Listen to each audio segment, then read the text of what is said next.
sama dengan 1. Kemudian larutan HCl dicampur dengan larutan NaOH yang 0,1 molar dengan volume pertama 25 ml. Maka kita hitung dulu mol dari masing-masing. Mol HCl sama dengan M kali V. M-nya 0,1, volumenya tadi 50. Maka sama dengan 5 milimol karena mililiter. Kemudian kita cari mol NaOH. M kali V sama dengan 0,1 kali 25 ml karena yang kita tambahkan tadi NaOH-nya 25 ml sama dengan 2,5 milimol. Kemudian sesuai dengan persamaan reaksi di mana HCl ditambah NaOH membentuk NaCl dan H2O, di mana mula-mula tadi HCl adalah 5 milimol dan NaOH 2,5 milimol. Tentunya NaCl dan H2O belum ada molnya mula-mula, karena itu terbentuk ya setelah bereaksi. Maka setelah terjadi reaksi akan terjadi reaksi penetralan, di mana yang habis bereaksi nanti adalah mol yang lebih sedikit. Artinya jika HCl mau dihabiskan 5 milimol, tentunya NaOH harus juga ada 5 milimol. Ternyata hanya 2,5 milimol. Dan sebaliknya, jika NaOH mau direaksikan semuanya 2,5 milimol, maka dibutuhkan HCl 2,5 milimol sesuai dengan perbandingan koefisien. Di mana koefisien masing-masing zat adalah 1, maka semua perbandingan di reaksi dan yang terbentuk adalah sama dengan 1 banding 1 banding 1 banding 1, atau 2,5 dibanding 2,5, 2,5 dan 2,5.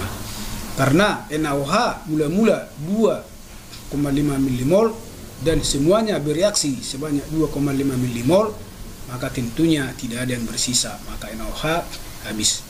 Kemudian HCl mula-mula 5 milimol dan bereaksi hanya 2,5 milimol, maka bersisalah sebanyak 2,5 milimol.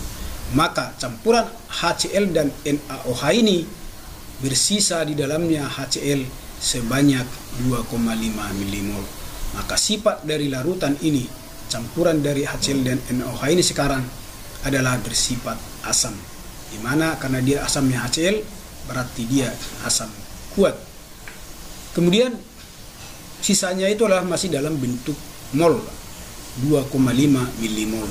Ini akan kita rubah menjadi molar. Bagaimana merubah mol menjadi molar? Ya, molar sama dengan mol per liter atau milimol per mililiter. Di mana volumenya adalah volume total dari campuran asam dan basanya. Di mana tadi volume HCl 50, kemudian ditambahkanlah NaOH sebanyak 25 ml. Maka volume total dari larutan itu sekarang sama dengan 75 ml. Maka molaritas larutan setelah dicampur adalah milimol per mililiter, atau 2,5 dibagi 75 sama dengan 0,3 molar. Kemudian kita carilah pH larutan setelah dicampur, yang tadi konsentrasi HCl setelah bersisa itu sama dengan 0,03 molar. Bagaimana menentukannya? Ya tetap kita berdasarkan konsentrasi ion H positif. Konsentrasi ion H positif sama dengan X kali Ma, di mana X-nya adalah 1, Ma-nya 0,03. Maka konsentrasi ion H positif sama dengan 3 kali 10 pangkat minus 2. Untuk menghitung pH rumusnya tetap, yaitu negatif logaritma konsentrasi H positif. Sekarang konsentrasi H positifnya kita masukkanlah yang 3 kali 10 pangkat minus 2. Maka pH sama dengan 2 kurang logaritma 3. Kalau mau dilanjutkan, carilah nanti logaritma 3, kemudian kurangkanlah 2 dikurang berapa logaritma 3 itu. Inilah pH larutan setelah dicampur NaOH 0,1 molar sebanyak 25 ml.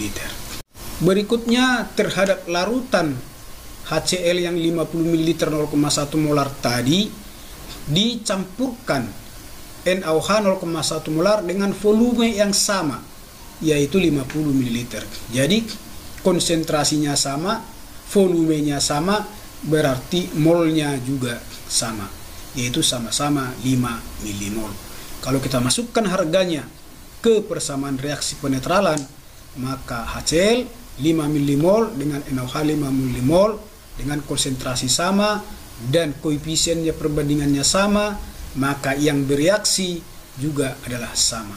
Sehingga nanti HCl habis semuanya bereaksi atau tidak ada yang bersisa. NaOH juga tidak ada yang bersisa. Maka seperti yang saya jelaskan tadi di awal, jika tidak ada yang bersisa, maka larutan itu bersifat netral. Kalau bersifat netral, pH-nya sama dengan 7. Kemudian kita lanjutkan lagi penambahan NaOH yang 0,1 molar dengan volume 100 ml. 100 ml.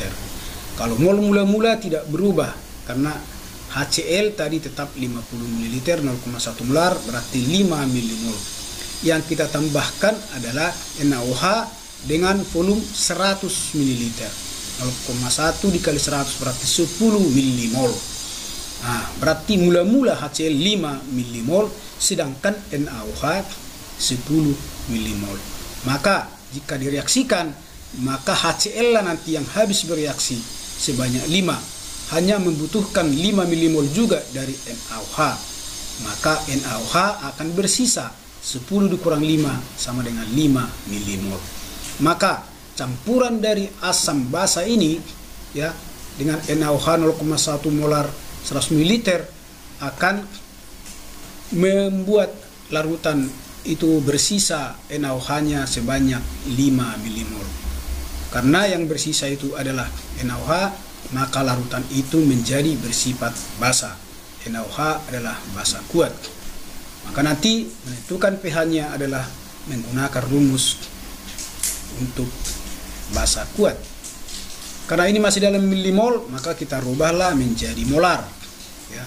Sama dengan tadi asamnya, molar sama dengan milimol per mililiter, di mana mililiternya diambil dari volume total campuran asam dan basanya. Tadi HCl mula-mula 50, yang kita tambahkan adalah 100 NaOH 100 ml. Maka volume totalnya 150 ml.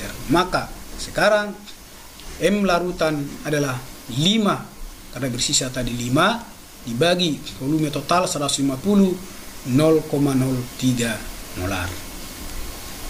Baiklah, sekarang sudah dapat molaritas dari NaOH yaitu 0,03. Maka kita ionkan dulu NaOH-nya, Na positif tambah OH negatif, maka jumlah X atau valensi basanya adalah 1. Maka konsentrasi OH negatifnya sama dengan X kali MB, 1 kali 0,03. Maka konsentrasi OH negatifnya 3 kali 10 pangkat minus 2. Kemudian kita hitung pOH. pOH sama dengan negatif logaritma konsentrasi OH negatif. Konsentrasi OH negatifnya tadi 3 kali 10 pangkat minus 2. Maka pOH-nya 2 dikurang logaritma 3. Kemudian kita lanjutkan menghitung pH. pH dari basa adalah rumusnya 14 kurang pOH. pOH yang kita peroleh tadi 2 kurang logaritma 3. Maka 14 kurang 2, 12. 14 kurang logaritma 3 tambah logaritma 3.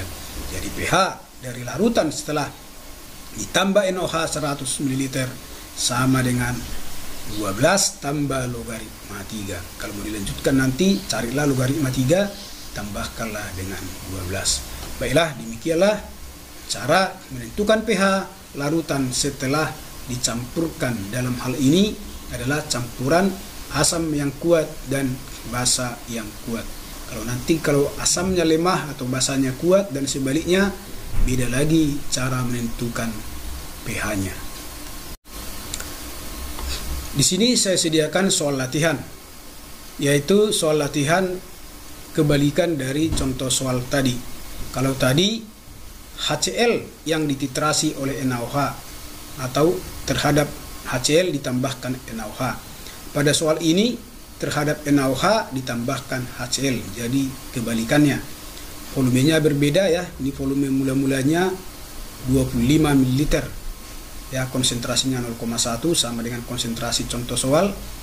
Cuman di sini sebelum penambahan HCl dan setelah penambahan HCl dengan volume bervariasi 20 ml, 25 ml dan 50 ml. Tentunya caranya hampir sama dengan yang di atas tadi. Jadi latihlah dirimu dengan contoh atau soal latihan ini. Baiklah, sampai sekian pertemuan kita kali ini. Kita bertemu kembali di dalam pembelajaran berikutnya. Tonton terus video pembelajaran saya di Pak Bos Channel. Jangan lupa like, subscribe kalau yang belum, kemudian beri komen yang positif. Sampai sekian, sampai jumpa. Salam sehat.